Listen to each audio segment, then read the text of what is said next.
দেখুন ভুটুরেগুলো কতটা তুলতুলে আর স্পঞ্জি হয়েছে। এটা ছোলের সময় খেতে অপূর্ব লাগে। চলুন বানাই। টুসিস লাইফস্টাইলে আমার প্রিয় দর্শকদের অনেক অনেক স্বাগত। আজ আমি বানাবো পাঞ্জাবি ছোলে আর বাটুরে। প্রথমে ছোলে তৈরি করার জন্য ছোলেটা আমি ভালোভাবে 12 ঘন্টা ধরে ভিজিয়ে রেখে দিয়েছি।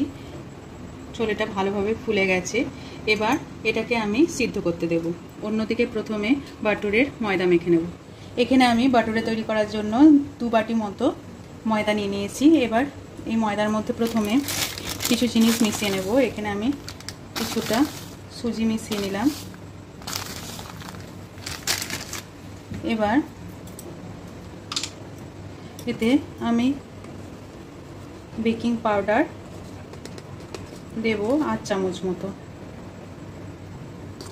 আর তার অর্ধেক দেব বেকিং সোডা। এবার ভালোভাবে মিশিয়ে নেব। মিশিয়ে নেওয়ার পর এতে পরিমাণ মতো নুন দেব আর পরিমাণ মতো চিনি দিয়ে দেব। দিয়ে সমস্তটাকে ভালোভাবে আবারও মিশিয়ে নেব।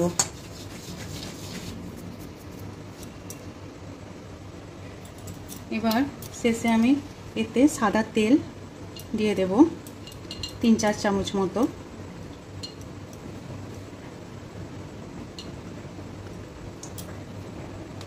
দিয়ে তেলটা ময়দার সঙ্গে ভালোভাবে মিশিয়ে নেব। শেষে ভালোভাবে মিশিয়ে নেওয়ার পর আমি টক দই দিয়ে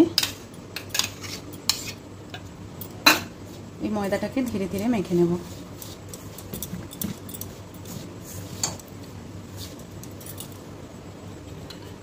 এইভাবে মাখানোর পর আমি অল্প একটু জল দিয়ে একটা মসৃণ ডো বানিয়ে নেব। এইভাবে ভালো করে ময়দাটাকে মেখে এইরকম আচার দিতে দিতে বেশ কিছুক্ষণ ধরে ভেজতে হবে। এভাবে ময়দাটাকে বাটুরের জন্য সেট করে নিতে হবে। বেশ কিছুক্ষণ আচার দিয়ে ঠেসার পর এরকম নর্মাল এইভাবে কিছুক্ষণ আটাটাকে ভালো করে মেখে সেট করে নিয়ে আমি এরকম একটা মসৃণ ডো বানিয়ে নিয়েছি। এবার এটাকে আমি 1.5 থেকে 2 ঘন্টা এইভাবে রেখে দেব, আর একটু সেট হতে দেবো আটাটাকে বাটুরের জন্য, আর একটু তারই মধ্যে ফুলে যাবে। এবার আমি ছোলেটা তৈরি করে নেব। এখানে ছোলেটা ভালো করে ধুয়ে আমি প্রেসার কুকারে নিয়ে নিয়েছি। এবার একটা পুঁটলি তৈরি করব, যাতে আমি এই চা পাতা নিয়ে নিয়েছি, আর তাতে গোটা গরম মশলার মধ্যে দারচিনি, লবঙ্গ আর ছোটো এলাইচি দিয়ে একটা পুঁটলিকে ভালোভাবে বেঁধে নেব।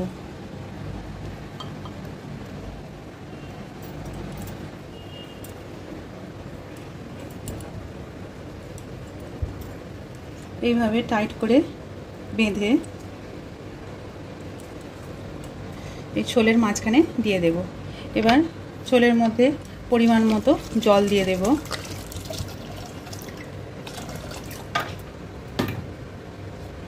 একটা তেজপাতা আর পরিমাণ মতো নুন দিয়ে দেব। দিয়ে ভালোভাবে ছোলেটাকে সিদ্ধ করে নেব। এবার পাঞ্জাবি ছোলের একটা মশলা আমি শুকনো মশলা বানিয়ে নেব। এখানে নিয়েছি ধনে, জিরে, এখানে মৌরি নিয়েছি, আর গোটা গরম মশলার মধ্যে ছোটো এলাইচি, দারচিনি আর লবঙ্গ, এই সমস্ত আমি ড্রাই রোস্ট করে নেব।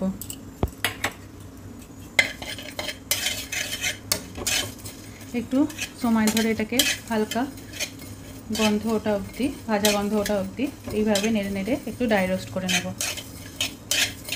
আর এই ভাজা মশলা একটু হয়ে গেলে, রোস্ট হয়ে গেলে, শেষে আমি কসুরি মেথি দিয়ে দেবো। দিয়ে এটা দিয়ে একটু নেড়ে চেড়ে আমি গ্যাসের ফ্লেমটাকে বন্ধ করে দেবো। এবার একটা মিক্সির বাটিতে আমি এই মশলাটাকে একটু ঠান্ডা করে নিয়ে নিলাম। এই ভাজা মশলাটা নিয়ে নেওয়ার পর আমি কিছু শুকনো মশলা এখানে দেবো। একটু হলুদ গুঁড়ো, একটু কাশ্মীরি লঙ্কা গুঁড়ো, একটু দিয়ে দিলাম এখানে গোলমরিচের গুঁড়ো, এখানে আমচুরের পাউডার অল্প নিয়েছি, আর একটু পাওভাজির মশলা নিয়েছি। এবার এই সমস্তটা আমি ধীরে ধীরে এর মধ্যে দিয়ে দেব।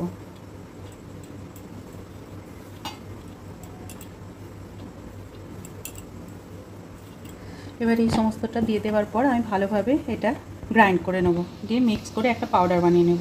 এখানে আমার ছোলের জন্য, পাঞ্জাবি ছোলের জন্য মশলা রেডি। এটা আমি একটা বাটিতে ঢেলে নেব। এবার আরেকটা বাটা মশলা করে নেব। এখানে আলাদা করে আমি পেঁয়াজ কেটে রেখেছি, রসুন, কাঁচা লঙ্কা, একটা শুকনো লঙ্কা আর আদা কুচি নিয়েছি, এটা আলাদা রেখেছি। আর এখানে একটা টমেটোকে আমি কুচিয়ে রেখেছি। এই তিনটে জিনিস আমি আলাদা আলাদা করে একটু মিক্সিতে বেটে নেব। এখানে ছোলেটা আমার একদম সিদ্ধ হয়ে গেছে, দেখুন এরকম পারফেক্ট সিদ্ধ হয়ে গেছে। আর এটা জলটা দেখুন কালো মতো হয়েছে, যেটা পাঞ্জাবি ছোলেতে হয়। এটা টি ব্যাগটা দেওয়াতে এই ছোলেটার জলটা এরকম কালো হয়েছে। আর গোটা গরম মশলার যেগুলো দিয়েছিলাম তার ফ্লেভারটা এই ছোলের মধ্যে ভালোভাবে ঢুকে গেছে। এখানে আমি বাটা মশলাগুলো নিয়ে নিয়েছি। এখানে রসুন, আদা, কাঁচা লঙ্কা, শুকনো লঙ্কার বাটা নিয়ে নিয়েছি মিক্সিতে। আর এখানে পেঁয়াজ বেটে নিয়েছি, আর এখানে টমেটো বেটে নিয়েছি। এবার এই টিয়ের পুটলিটা আমি বার করে নিলাম, আর তেজপাতাটা বার করে নিয়ে এটা আস্তে আস্তে বাটি থেকে তুলে নিয়ে ছোলেটা আমি আলাদাভাবে ছেঁকে নেব। আর এই জলটাকে আমি মশলা কষার সময় ইউজ করব। এখানে সরষের তেল আমি একটা কড়াতে দিয়ে দিয়েছি। এবার একটা তেজপাতা দিয়ে দেবো। এবার তেজপাতার ফ্লেভারটা এর মধ্যে তেলের মধ্যে চলে গেলে আমি পেঁয়াজ বাটাটা দিয়ে দেবো।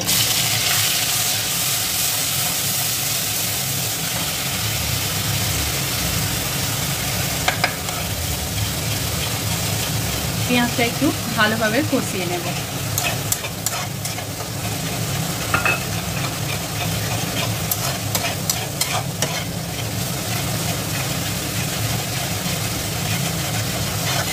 এভাবে নাড়তে নাড়তে যখন পেঁয়াজটা একটু কষে যাবে তখন এবার রসুন আর আদা, কাঁচা লঙ্কার পেস্টটাও দিয়ে দেবো। এবার এই সমস্ত জিনিসটা একটু তেল ছাড়ার পর্যন্ত এইভাবে নেড়ে নেড়ে কষিয়ে নেব। তেলটা যখন একটু ছাড়তে লাগবে তখন অল্প একটু চিনি দিয়ে দেবো। দিয়ে ভালোভাবে একটু মিশিয়ে এই মশলাটার, ভাজা মশলাটার আমি আধা এই সময় দিয়ে দেবো। দিয়ে একটু ভালোভাবে মশলাটাকে এই নেড়ে নেড়ে কষিয়ে নেব। তেলটা একটু সেপারেট হয়ে গেলে আমি টমেটো বাটাটাও দিয়ে দেবো। এবার টমেটো বাটাটা দেওয়ার পর আমি এটাকে খুব ভালোভাবে তেল একদম সেপারেট না হওয়া অবধি এইভাবে নেড়ে নেড়ে কষিয়ে নেব।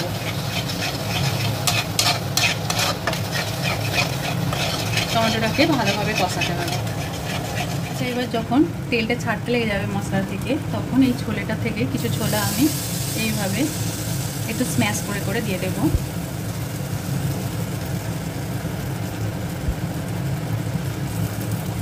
দিয়ে ভালোভাবে নেড়ে ছেড়ে বাকি ছোলাটাও আমি এতে দিয়ে দেবো।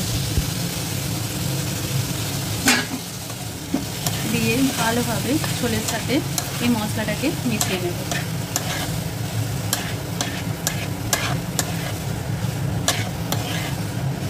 এইভাবে মিশিয়ে নেওয়ার পর কিছুক্ষণ একটু ছোলের সাথে আমি মশলাটাকে কষিয়ে নেব।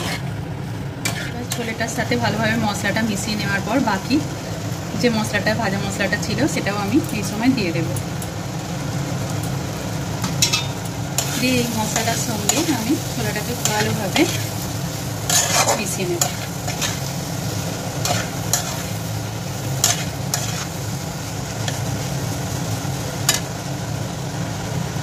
এবার মিশিয়ে নেওয়ার পর ধীরে ধীরে আমি ছোলা সিদ্ধ জলটা আমি দিয়ে দেব।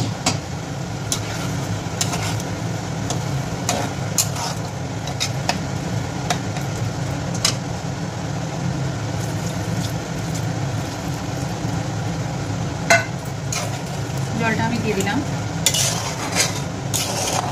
এবার ছোলাটা একটু ফুটতে দেব। যত ফুটবে ছোলাটার রঙটা দেখতে ততটা সুন্দর হবে। এবার ছোলাটা আমার ফুটতে লেগেছে গ্রেভিটা। এই সময় আমি গ্যাসের ফ্লেমটাকে একদম স্লো করে আমি কিছুক্ষণের জন্য উপরে তেল ভাসা অবধি এইভাবে স্টিমে সিদ্ধ করে নেব। এবার কিছুক্ষণ ভালো আমি ঢাকনাটা তুলে নিলাম। দেখুন উপরের সারফেসে তেল জমতে লেগেছে। এখানে ছোলাটা আমার একদম রেডি। এবার এটাকে গ্যাসটাকে অফ করে আমি একটা পাত্রে ঢেলে নেব। একটা ছোট্ট প্যানে আমি কিছুটা পরিমাণ নিয়ে নিয়েছি বাটার। বাটারটাকে আমি গলিয়ে নেব।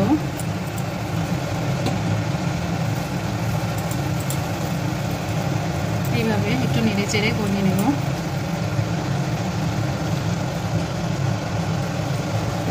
এখানে গলে গেলে লম্বা লম্বা করে কাটা আদা আর একটা শুকনো লঙ্কা দিয়ে দেবো, দিয়ে ভালোভাবে একটু নেড়ে চেড়ে নেব।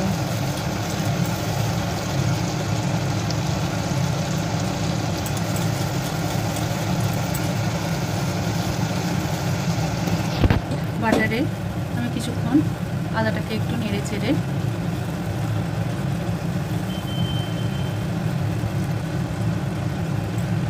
আদাটা একটু সিদ্ধ হয়ে এলে শেষে দিয়ে দেবো কাসুরি মেথি।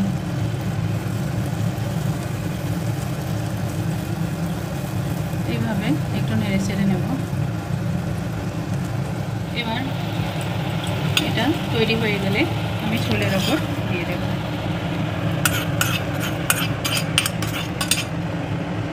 দিয়ে ভালোভাবে মিশিয়ে নেব।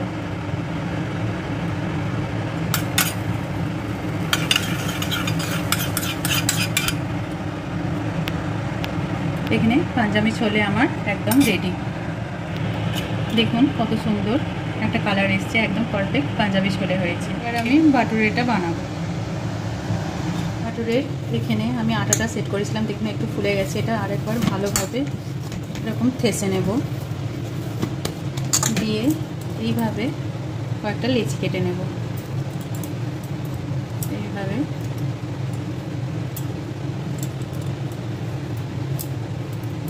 সবকটা লেচি আমি কেটে নেব। প্রত্যেকটা ডেলিকে এইভাবে পেছন দিক দিয়ে মুড়ে আমি ভালোভাবে গোল পাকিয়ে এইভাবে সেট করে রেখে দেবো কিছুক্ষণের জন্য। একটা লেচিকে এইভাবে টেনে টেনে হালকা একটু মোটা আকৃতির বেলে নেব।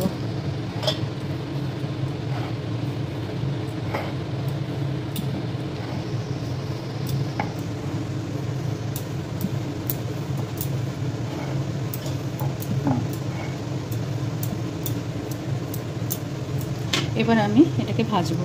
এবার একটা কড়াইয়ে সাদা তেল গরম করে ধীরে ধীরে আমি দিয়ে দিলাম বাটুরেটা।